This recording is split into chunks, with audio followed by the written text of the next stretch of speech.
Hi there, it's Danielle Bradley of Land That Next Job, and today I want to answer the number one question that I get when it comes to job search and applying to dozens of positions. So first, for those that don't know me, just want to do a little introduction. As I said, my name is Danielle Bradley. I founded Land That Next Job, where I'm a life coach and a career strategist, and I help motivated professionals land their next position quickly. And I actually have a unique perspective that I bring to this work because I've been on both sides of the interviewing desk. Yes, I have been a hiring manager, and I've also been on dozens of interviews myself in the past. And so that gives me a really unique perspective to this work. And today I'm going to actually address one of the number one questions that I get. And it goes something like this. Danielle, I've applied to dozens of job openings online and no one is calling me back for interviews. Actually, no one is getting back to me at all. And it feels so rude. What gives? I don't understand what I'm doing wrong and I'm taking a lot of action. So that's the question, and my answer to that question, actually, I'm going to be very upfront today because I think you deserve to hear the truth from someone who's been a hiring manager and hired dozens of people. And the reality is when you're applying to dozens of positions, chances are you're casting a really wide net with your job search, and that most likely means that you're applying to jobs that you're not 100% qualified for. And that is a big mistake for many reasons. So what happens is today employers have their list of skills and experience that they're looking for, and they're looking for people that have those very specific skills and experiences.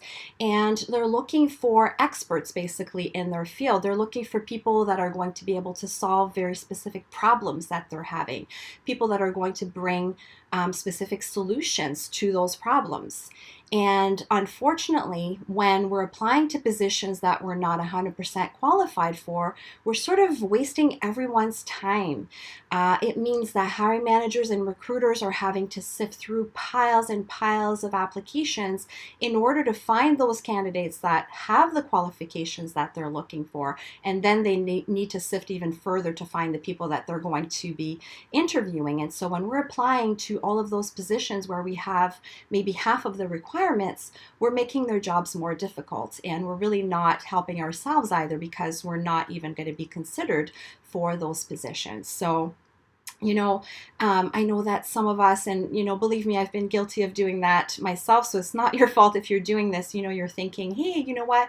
I have a lot of qualifications. I'm kind of a jack of all trades, or I have, some transferable skills that I can bring to this position, and I can totally do that job that I see advertised online. But the reality is, we really are wasting people's time and even our own time when we're doing that. So by now, you're probably asking yourself, well, what should I do instead? So I have 3 steps on what you should do instead of casting a wide net for your job search.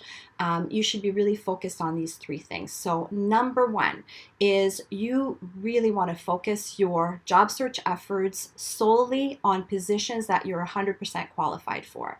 So make sure that you read the job descriptions thoroughly, that you really have all of the qualifications that they're looking for, and the skills and the experience that they are looking for. So that's number 1. Number 2, you want to tailor your resume specifically and your cover letter to those positions. So what does that mean? It's just making sure that your resume and your cover letter really highlight that you do have all of the qualifications that they're looking for. So there's a number of different ways to do that. One of them is to make sure that you extract some of the keywords that are part of the job descriptions, that you use those same keywords in your resume and in your cover letters. So there's a few things you can do to tailor your resume, but that's one of them. But make sure that you address, if you're missing one skill that is mentioned in the job description, make sure that you add it to your resume in a very effective way. So that's number 2. Number 3 is you want to follow up. So when you're applying to a role, let's say online or on LinkedIn, and you have all of the qualifications, it's actually not a bad idea after a few days, if you don't hear back, just to follow up with the hiring manager or the recruiter, or even, and this is kind of a ninja trick, but if you can find out in your network, if you can find someone that is connected to someone at the company that you've applied for, it really can help your cause to try and link in with that person and let them know that you've applied for a role at their company, and see if there's a way to follow up in a more effective way that way. So kind of use your network to follow up if you can. So there you have it. Those are my tips for today. If you have any questions for me for future Facebook Live, please feel free to post them on this page and I will address them in upcoming Facebook Live events. And last but not least, make sure that you have a stellar resume. Make sure that your resume is clearly highlighting how your skills and experience are the perfect fit for you for the particular position that you're applying for.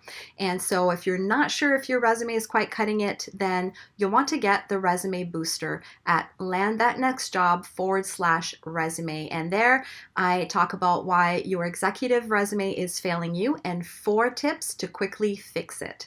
So go there now and download your resume booster. It includes a video where I walk you through step by step on how to make sure that your resume will stand out. All right, take care. Thanks for watching.